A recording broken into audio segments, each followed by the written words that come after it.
In this video, we're talking about preparing your mind for the big moment.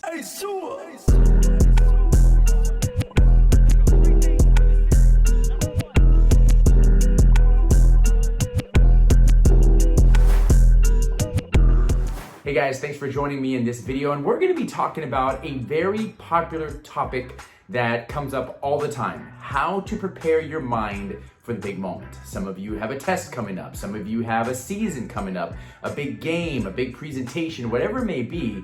Not only do you have to prepare your body, but you also have to prepare your craft and train and drill your body to get everything ready, but you also need to prepare your mind. And how do you do that? That's a question I always get. We talk about training your mind and how important the mind is, but how exactly do you go about doing that? We're going to talk about a few tips and strategies to help you with that today. Before we get into this video though, please hit the subscribe button and hit the bell so you know when the next video comes out. Would love to have you join us every single week. And if you think somebody would enjoy this video, please share with them, send it to them, send it to your teams, send it to your employees, to your family members. Love to hear you sending these things to other people to help them out. Okay, let's get into it.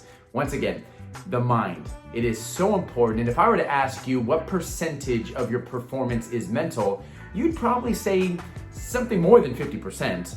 And if you're really mindful and really thoughtful, you'd say it's up in the 80-90% range. With it being so high, what percentage do you actually deliberately train your mind?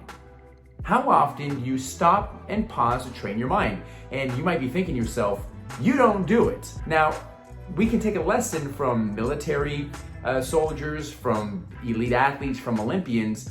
They actually train their minds. That's why they hire mental performance coaches. That's why they hire people who are trained to help them maximize their mind. That's why they read books, they listen to podcasts, they do specific things to train their mind, and I want to give you some of those things. The first place we need to start is awareness, cultivating and developing self-awareness. You can't change what you're not aware of. And so what I would like you to do is grab a sheet of paper and to answer or to ponder, to think about the following questions. Who are you? You really need to understand who you are, and that's a very big, broad, esoteric question. But when you really pause to take a look at who you are, you're going to be able to develop and to take a look at what your values are. You're going to be able to look in the mirror and see that you're more than an athlete. You're more than a professional. You're more than just a coach. When we strip away these titles from you, who are you? You're a son, you're a daughter, you're a parent. You have values, you have beliefs, you have dreams, you have fears, you have anxieties, you have strengths, you have weaknesses, you have all of these things. And so it's very important to take a look at who you are, not just as an athlete, not just when you have your uniform on, but who are you deep down? What really drives you? And that leads into the next question: what is your why? What is your purpose? When you know why you do what you do, you have more power to do it. And we're going to talk about that here in a little bit more. That's going to be another completely different topic. What are your strengths? What are your weaknesses? What is your definition of success? How do you view failure? That's a very important question as well, because the way you're viewing failure might be the thing that's keeping you from success. You need to strengthen your relationship with failure. What do you do under stress? How do you respond? How do you want to respond? One of the best exercises you can do is to find somebody who you truly value, someone who you know values you, who wants the best for you, and to ask them and to go up to them and literally say, I'm trying to be the best version of myself, but I know I have blind spots. Can you help me reveal my blind spots to me? And then put your seatbelt on, check your ego, because the person, hopefully who you trust, is going to give you truth. They're going to help reveal and shine a light on your blind spots and hopefully help you get better along the way. So awareness, that's where we start with. What do you need to get better at in your craft? What are your strengths? What are your weaknesses? You need to understand where you're at currently so that you can get going, so you can really identify what is the gap from where you are and where you want to be. Number two, you want to understand your thoughts. You really want to learn how to manage and navigate your thoughts. Two principles in particular is to understand the thought-performance interaction, which is essentially your thoughts will lead to your emotions will impact your body, and that will impact your performance. And that goes all the way around back to your thoughts, and it creates this loop, the thought performance interaction loop. It's very important to understand that everyone gets negative thoughts. Everyone has doubts. I'm not saying this to minimize your negative thoughts or the mental storm that you have going on in your mind, but to normalize it. Everyone gets it. You're not special in that way. The best athletes in the world, the top CEO, the best leaders, anyone who you view as the best, they have to navigate their mental storms as well. Now, another thing you need to understand is that you don't have to believe your negative thoughts. That's where a lot of people go wrong. They'll have this thought of negativity, of doubt, of fear, and then they start to believe it. You don't have to believe your negative thought. You give power to what you focus on. So an exercise that you can do is what I say, name it to tame it. Grab a sheet of paper, and we've spoken about this before, and write down what your thoughts are, those constant nagging thoughts that you always get. Name it to tame it. You're gonna write them down, and you're gonna notice them, and you're gonna label them.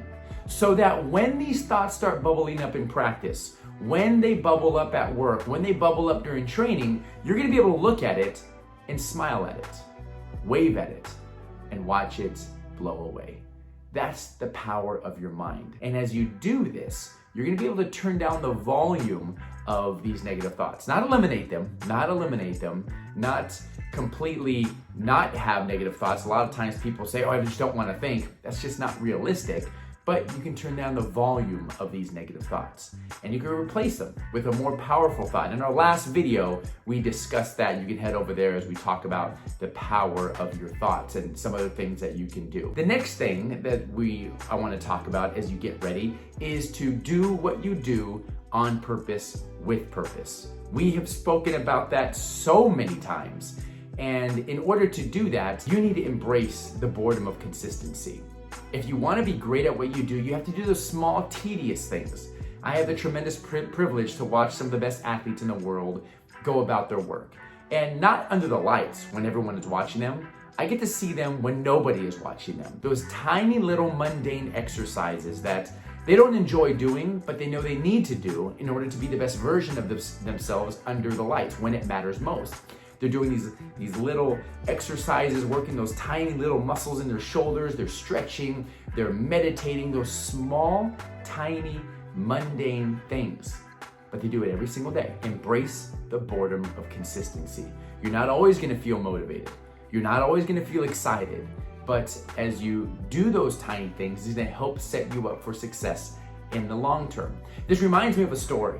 It was a story that I've told many times of a gentleman who was walking around a construction site, and he comes to this first person who he sees lazily hitting a rock. Just lazy. You can tell he doesn't want to be there. There's no enthusiasm. There's no energy. And he asks this guy, hey, what are you doing? And the man says, well, I'm pounding this rock. He goes, okay. And so he walks on a little bit further, and he sees somebody doing the same thing, hitting the rock, and he's doing it with a little bit more energy. And he asks that guy, hey, what are you doing? And he goes, well, I'm shaping this rock to be part of a wall. And he thought, okay, that's interesting. He walks on a little bit further, and his eye catches another man who's doing the exact same thing, pounding a rock, but this man has energy. He has power behind his strikes to the stone. He's enthusiastic. You can see a smile on his face, and he's going to work, and he walks up to me and says, what are you doing? The man puts down his pick, he wipes the sweat from his face, and with a big smile on his face, he says, I'm building a cathedral. They were all doing the exact same thing, but working with different intensity. And the reason they had different intensity is because of the vision they had for what they were doing, their purpose for what they were doing. This last person needs to be you. You're not just doing these drills for drill's sake. You're not just working on something or answering emails or sending this presentation just because. You need to step back and see the big picture. You need to connect what you're doing in the here and now to your big ultimate goal there and then. And as you do that, you're gonna have more motivation, more energy, more power, and you're gonna have more purpose in everything you do. So one of the things I would suggest you to do is to write down and identify, put a label to why you do what you do. Why are you eating healthy? Why are you exercising? Why are you practicing? Why are you doing this drill? Why did you sign up for this? And once again, when you connect what you're doing to why you're doing it, you're gonna have more power to do it. Which leads us to our next principle, the power of visualization. These athletes, every single day, they're using the power of their mind. Now, the mind is incredibly powerful, and we know this. This person who's experiencing a nightmare laying in bed, if they're experiencing a nightmare, their heart rate's gonna go up. Some people might sweat, they might cry, they might yell, they might thrash around in bed, only to wake up and realize it was just a dream. Now, their body didn't know it was a dream. Their body thought it was real. So let's take this phenomenon and use it to help you rather than hurt you. Imagine, before going out to practice, visualizing how you want practice to go. Before you do that big sales pitch, visualizing and seeing before it happens how you want it to go. Before a difficult conversation, you know it's gonna get heated. Visualizing what you wanna say and anticipating what they say and how you're going to respond. Tap into the power of the mind. The more you prepare for something and see it, the more likely you are to do it. A simple axiom we always say is, where the mind goes, the body flows. So tap into the power of visualization. Now, another thing to remember about this is don't just visualize the end result. Don't just visualize yourself winning the championship, making a big sale, holding up the trophy. Don't just visualize that. You want to visualize the actions or the process in order to get there. Visualize yourself at practice. Visualize yourself struggling through adversity. Visualize yourself bouncing back from adversity, because that's what's really going to happen.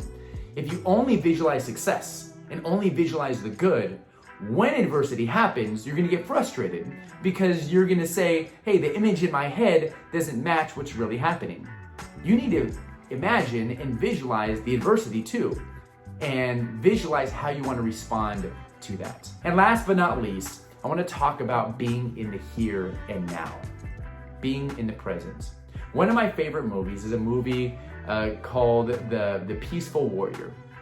Now, The Peaceful Warrior is based on the true story, and there's a scene in particular that is my favorite scene where this egotistical, cocky, arrogant gymnast is trying to be taught by his mentor how to slow down, how to be in the present and not be so arrogant, but to be in the here and now. So they agreed to meet on a bridge in a park right next to his campus. It was at Berkeley. And so the mentor is sitting there waiting for him, and this gymnast is extremely late. So mentor just sits there, and he's about 5 to 10 feet above the water when all of a sudden the gymnast shows up. He goes, hey, sorry I'm late, let's make this quick. He goes, what do you mean let's make this quick? He goes, well, I have a lot to do. And the mentor looks down at the water, he looks back at the gymnast, he goes, this won't take long. Grabs the gymnast by the shoulders and he throws him over the bridge into the water that's not far below.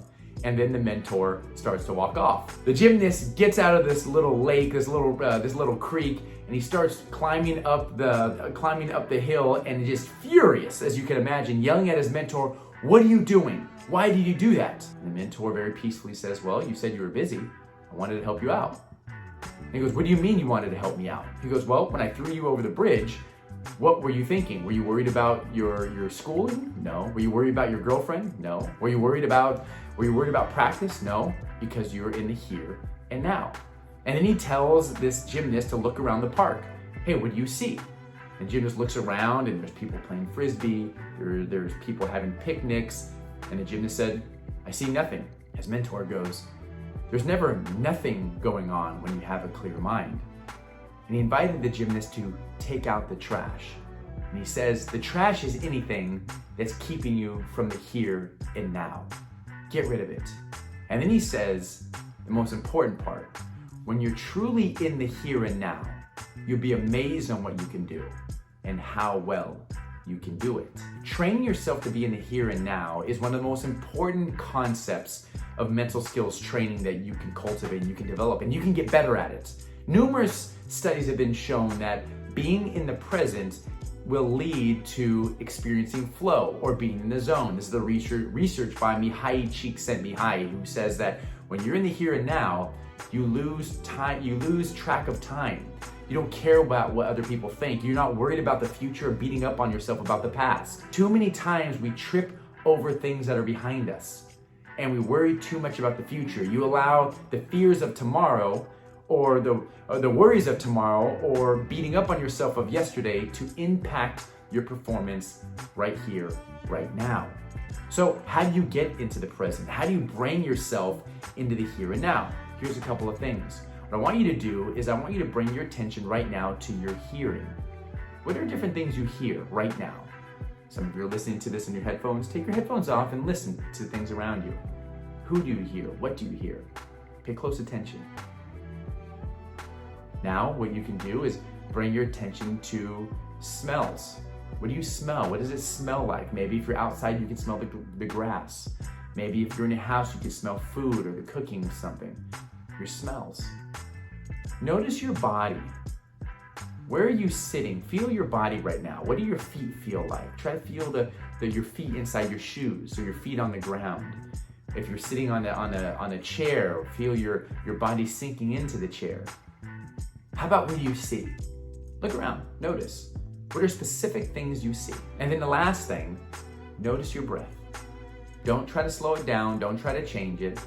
Just notice the sensation of the air coming in, filling your lungs, and leaving. Just take a few moments to do that. The only way you can properly execute this exercise is to be in the here and now. And when your mind starts to wander, bring it back to one of those anchors. Which one was most beneficial for you? Was it the smell, the sight, the hearing, the feel, or your breath? Pick an anchor, and when you find yourself veering off, notice it and bring it back to your anchor in the here and now. So there you have it. We talked about mental skills training 101. We talked about awareness. We talked about managing your thoughts, naming it to tame it, not having to believe your negative thoughts. We talked about purpose, doing what you do on purpose, with purpose, being in the here and now. And also we talked about visualization. Where the mind goes, the body flows. So my question to you is, which one of those resonate most with you? Write it down in the comment section and even share with us, which one do you know works for you? You've done it, you've tried it. And if you have any other mental skills tips that you do, write it in the comment section below. I'm sure you're gonna help somebody along the way. I wanna give a very special shout out to the Pleasant Grove High School football team. They reached out to me, and this video is actually dedicated to them. Best of luck to you guys as you prepare for this upcoming football season, and I hope you can take some of these strategies to help you along the way. All right, guys, thanks for joining me, and please join me next week. Again, please hit the subscribe button, hit the bell so you know when the next video comes out. Please share this video with someone who you think could enjoy it, and we'll do it again next week.